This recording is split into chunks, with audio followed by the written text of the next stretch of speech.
In a relationship, when is honesty not the best policy? How do you balance what you want versus what you need? And is there something you need to say to your spouse but can't find the right way to say it? If so, then you're in the right place. This is the Lunch with Sandy podcast. With nearly 20 years of marriage under their belts, Terrence and Sandy Jackson discuss a range of topics, provide valuable insights on relationships, and talk about the conversations married couples need to have. So what does lunch have to do with all of this? Well, it's a metaphor for how these conversations originally started. Speaking of conversations, let's get one going. Here's your hosts, Terrence and Sandy. Hello and welcome to the Lunch with Sandy podcast. I'm Terrence.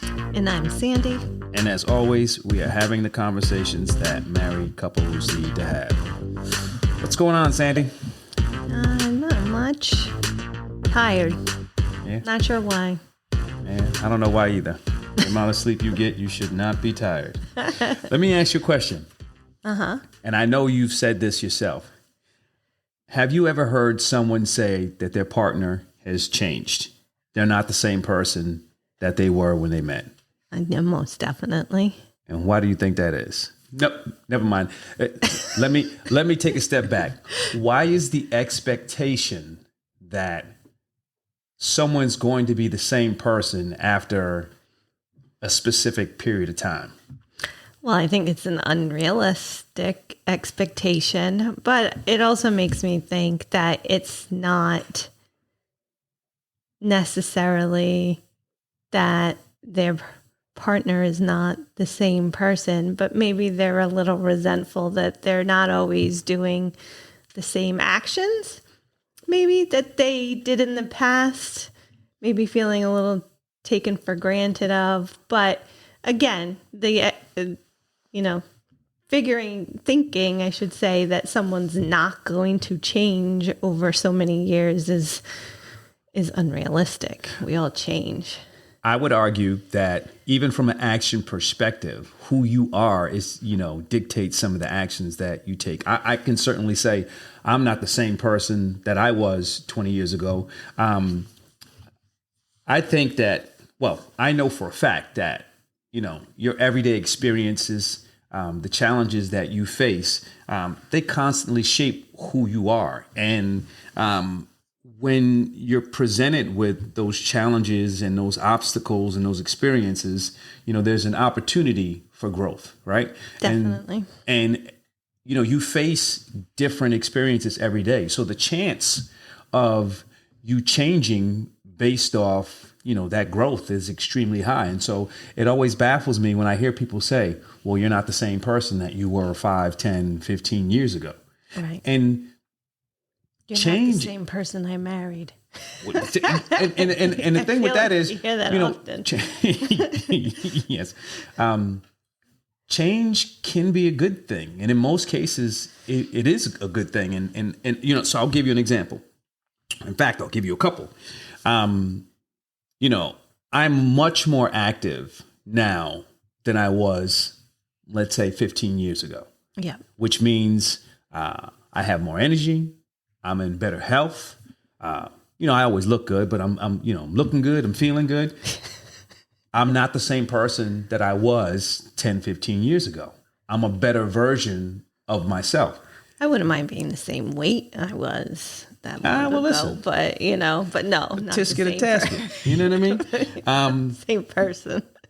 And so let me ask you this. Do you think that you can, and this is a bit philosophical, can you change and still be the same person?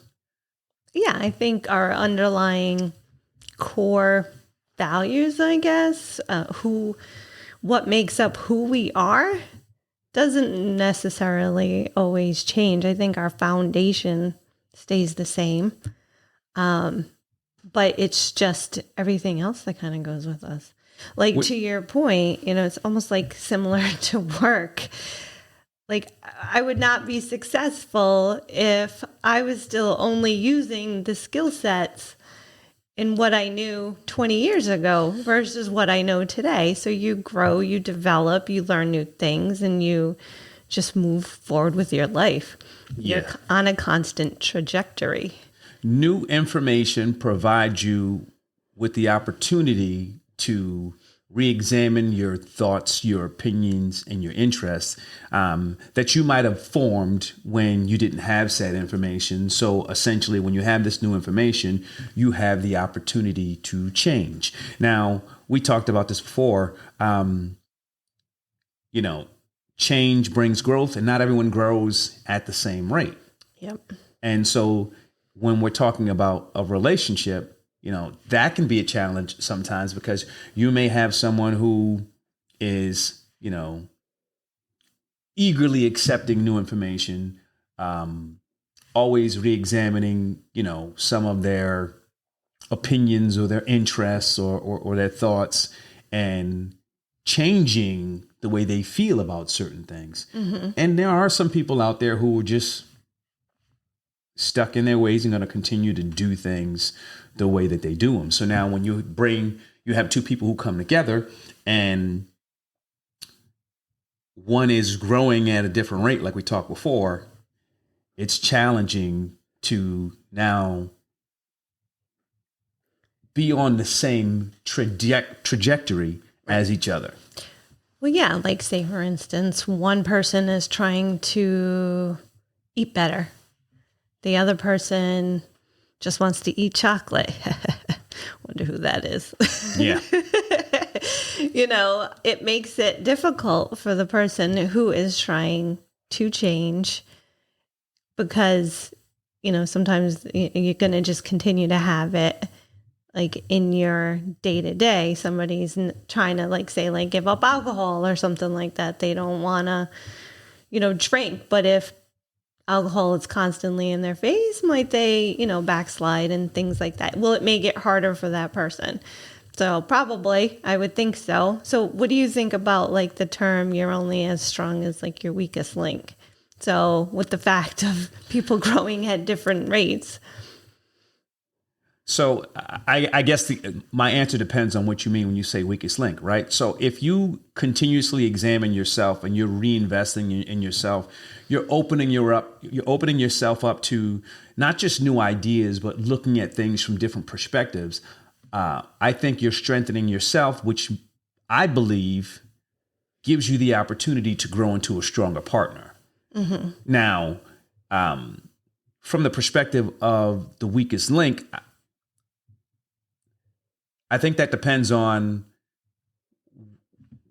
are you talking about from a partner perspective, or are you talking about from the perspective of, okay, well, I understand that I'm particularly strong in these areas, I'm weak in this area, I need to actually work on that, because I'm not going to call you weak. I was talking from a partner perspective of growing at different rates, and the whole point, if I'm trying to, be healthy and do all this other stuff, and my partner doesn't want to, potentially at the risk of resentment and things of that nature. That's what I was referring to. So to that, I will say this. I'll answer your question with the question, and then I'll answer it. I think the real question is, how do you make sure that as you grow as an individual, mm-hmm. right, not only do you grow as a partnership, but not pull away from that partnership? Right. You know what I mean? So if I look at it from the perspective of growing at different rates between you and your partner, I think the first thing that everyone has to understand, myself, yourself, whoever it is, you have to understand that people do grow at different rates, and you have to accept that. I think accepting that is a big thing, because now we're not talking about someone not growing or someone unwilling to change. And I don't want to use that word change, because I think change can lead to growth, and so I'm going to stick with the growth. It's that you're doing it at a different pace. Right. And I don't think that there's anything wrong with that, right? I think for the most part, in every relationship, you have to maintain some individuality. Definitely. And that individuality is where, growth is going to happen. And that growth within that individual, I think, can lead to growth as a marriage partnership, or, whatever, you want to call it. No, agreed. I think, right, absolutely. So as everybody is growing, even if it's at different rates, I think to the point is you can't resent each other, right? Like, I can't resent you for growing slower than me, and they should not resent me from growing faster. So I think it's important that you just understand like where each other is coming from, and that, you're understanding why this person is also doing it, like being invested in what that person is doing. Like, maybe it's a new interest, maybe it's, trying to better themselves in a different way, things like that. Yeah, and I think the important part, to achieve that goal of not just growing as an individual, but as growing as, a pair, or a threesome, or, again, we don't, to each his own. You have to allow space for that growth to happen individually and as a couple. And I think one of the things that you can do to make sure that that you're growing in a relationship, you talked about taking interest in what the other person is doing. At the same time, trying to develop interests that, you both can actually share. So now it's something where you're coming together and you're putting the time and you're investing time in working on something together. And that way, you can still have your individual interests. I mean, we do. But at the same time, you're still putting in the work that we talked about in some of the previous episodes to make sure that, there's a commonality in that growth that you're working towards. Yeah. And listening to each other, right? So I did not ever think I would get on a bike again as an adult, but yet, when I started having issues with my legs and running, and you were already biking, I feel like that was an easy transition for me. You saw my bike and you said, "Ooh, look at that. That's I want one of those." And I said, "No, get your own." No, but then, you helped me understand what kind of bike I wanted, and really helped me purchase my first bike, and preparing myself for that adventure in my life of biking. So I feel like if we hadn't communicated with one another and, knowing that you were already knowledgeable in it, it could have went definitely a different way, but you then became my support system in it. And I think part of that is nurturing the growth in each other, right? Yeah. Again, there was a particular area that I had taken an interest in and I had some knowledge in, and when you express interest in it, I mean, I could have said, "Nah, this is mine. Get your own." I mean, I do say that about friends. You got to get your own friends. But no, I think that understanding that, look, everything is going to require work. And I'm not saying that was work, but nurturing that interest and looking at it from the perspective of, even if we don't do it together, if we have some of the same interests, that's more opportunities for us to have discussions, to talk about. And, when I talk about, hey, I need a new bike, you understand that need. And it makes it easier to get over the hump of having to explain why I need a new bike. Well, for the record, right, we both bike, but we've never biked together. I don't think ever. Yes, we have. Not with the new bikes, but we used to bike together all the time. Oh, well, yeah. I mean, like hardcore, like more like the road biking. Well, not I the mean, we ride leisurely differently. rides that we used to do. In all fairness, we ride differently. I mean, the longest ride you've done is what, 20 miles, 22 miles? Somewhere around there. I mean, I at least once a year, I do a century ride. The typical average distance when I do a bike ride is a minimum 30 miles. I mean, we tend not to get out there for less than 40. So what you're saying is that you're growing at a faster rate in your biking. What I'm saying is you got to put your big girl pants on and get out there and put some mileage in. That's what I'm saying. But no, maybe we'll see. But no, you're right. It makes it easier when you do have similar interests, even if you're not actually doing them together. I think it just takes more work and investing in each other. If it's an interest that maybe I'm not into, is probably where, you don't want to take your partner's interest for like granted or think it's, dumb or whatever, like you have to respect their interest and you should want to know about it. Maybe not in detail, but at least have like a baseline foundation of knowledge that you can conversate about. Yeah, I think so. Just like anything, I think in order to, grow as a couple, you got to be prepared to work.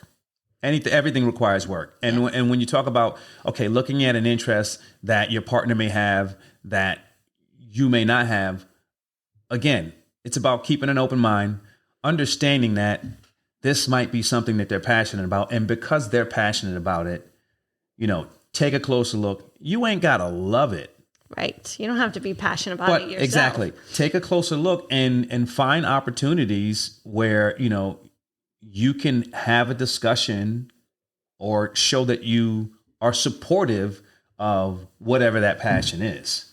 Right. Agreed. So that's a good way of phrasing it up. At least being supportive and, and allowing that person to grow in whatever it is, that adventure that they're taking in life, with whatever, they're looking to do and grow in and whatever,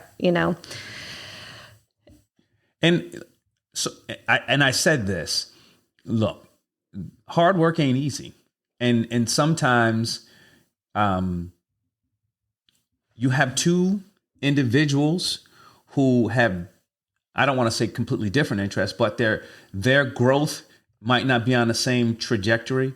And if you don't have the best communication, if you're not showing, that level of interest, sometimes you need someone to bring you back to the table, to bring you together. And again, I'm not a professional therapist or anything like that, but I did stay at a Holiday Inn last night. Sometimes it's okay, express, not express. Sometimes it's okay to look to an outside resource to give you some tips to say, hey, listen, we're struggling here. And if you start to think about, at some point, two people who fell in love for a reason. And as much as you begin to grow, I think coming back to whatever that anchor was can give you a reset. And sometimes you can't do that on your own. Sometimes, you may need an outside source to go and sit down and have a conversation, because if you have a situation where you have two people who are, stubborn and strong-headed and, I'm right, they may not hear or be willing to accept that they need to actually sit down with someone to bring them back together. But I mean, there's nothing wrong with doing that, because it can actually, it can save a relationship. No, definitely. Having sometimes just another person's perspective is important. And somebody who can kind of help you work through maybe issues that you have, whether it's stubbornness, resentment, like just understanding like why you're feeling away and, and helping you as a couple work through that, I think is very important.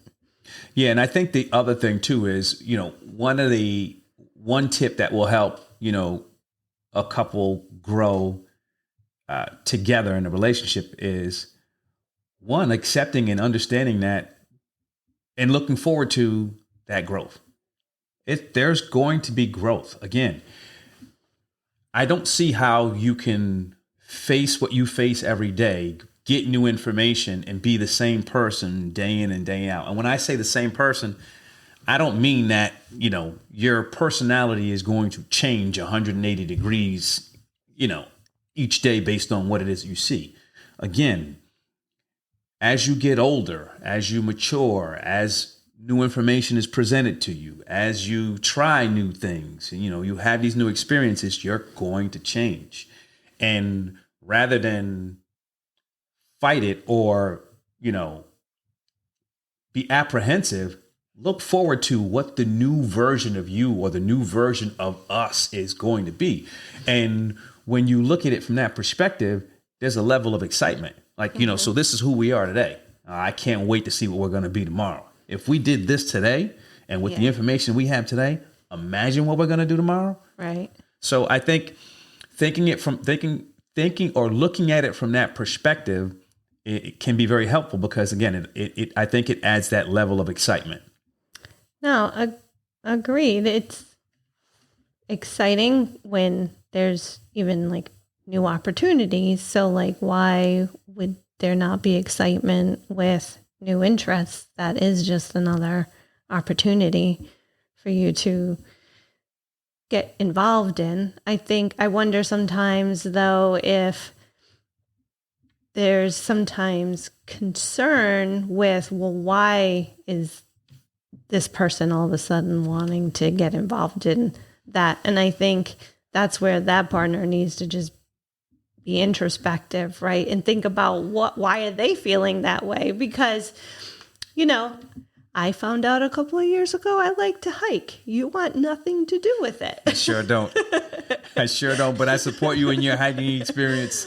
And listen, I'm going to tell everyone why I don't like to hike, because Sandy is neglecting to tell everyone that she took me and the girls on a hike a long time ago and she got us lost. And we were lost for quite some time. And the girls were crying. They were scared. We ended up coming out on the outskirts of some quarry. It was a ledge. And so I grew that day. I learned that I'm not a hiker and I don't have a very strong interest in hiking because, hey, I want to know where I am. And I learned, even if it's a little hike, take a compass with you. And back then, we weren't carrying around, these cell phones with GPS and things like that. No, so we definitely were not. We were lost.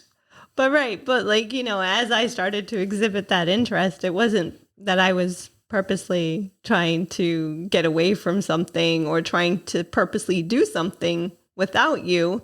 It was that I liked it, you didn't, and then you supported me in doing it, and I continue to do things individually, and that is okay. We don't have to be attached at the hip and do exactly everything. Yeah, I think also though together. there was also an understanding that you had a passion for it, and I support that passion, and it wasn't for me. But I think that in those situations where again, being honest about how you feel, so any apprehension or any questions that you have can be answered.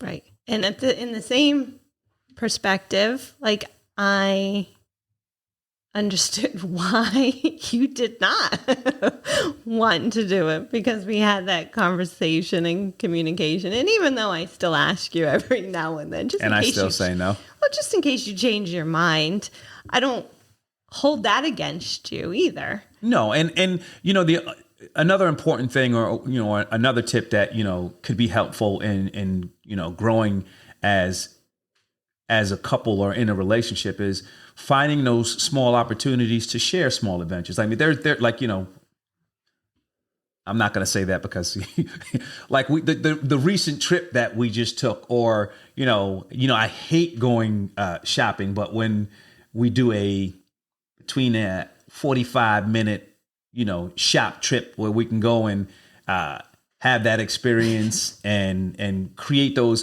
because again, I think when it comes to growing in a relationship and sharing those adventures is about, habits and situations. And if you get into the habit of putting yourself in certain situations where you're doing things together and you're having a good time, you're sharing those experiences, again, that is an opportunity for you to grow as a couple in a relationship. And you can expand on those small experiences because you find, that area where, hey, you know what? This was actually pretty good. You both like doing this, and now you can take that small area and then expand it out.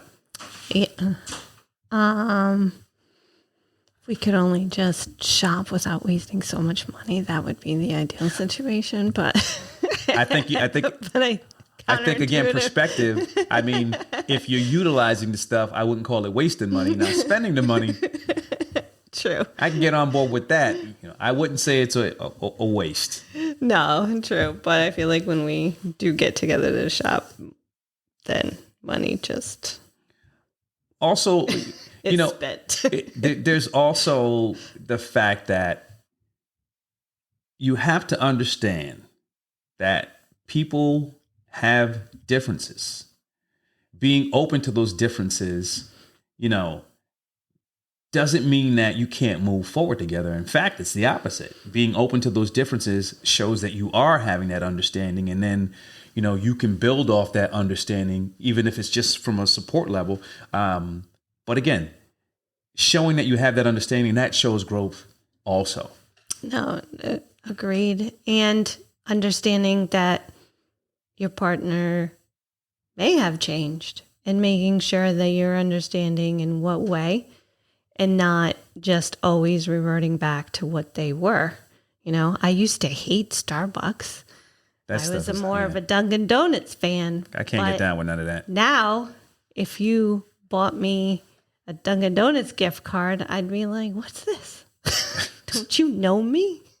I think a big thing too is you can't be afraid of change. And I think that cripples people a lot.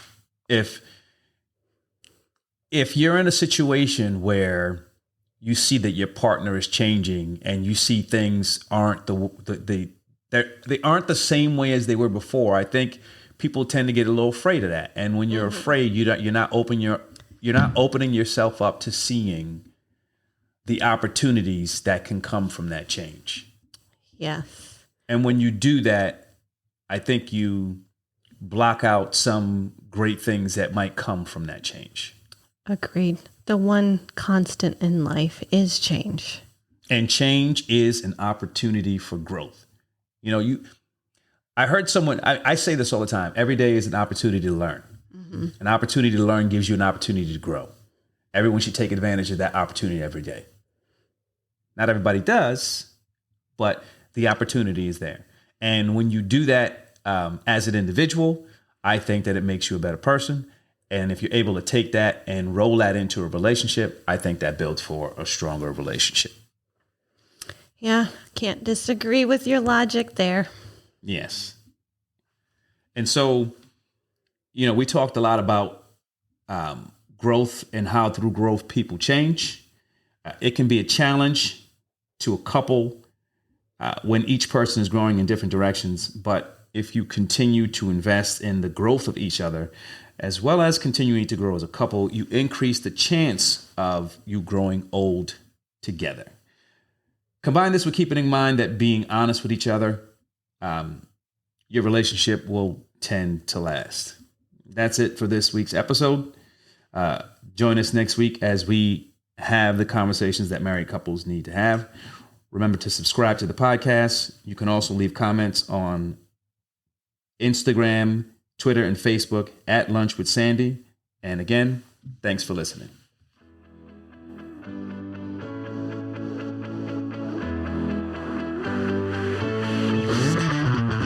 That's it for this week's episode of the Lunch with Sandy podcast. Thanks for listening. We'd love to hear your feedback and comments on Instagram, TikTok, and Twitter at Lunch with Sandy. And be sure to follow us on your favorite podcast app. If you enjoyed the show, don't forget to rate and review us. Thanks again for listening to the Lunch with Sandy podcast.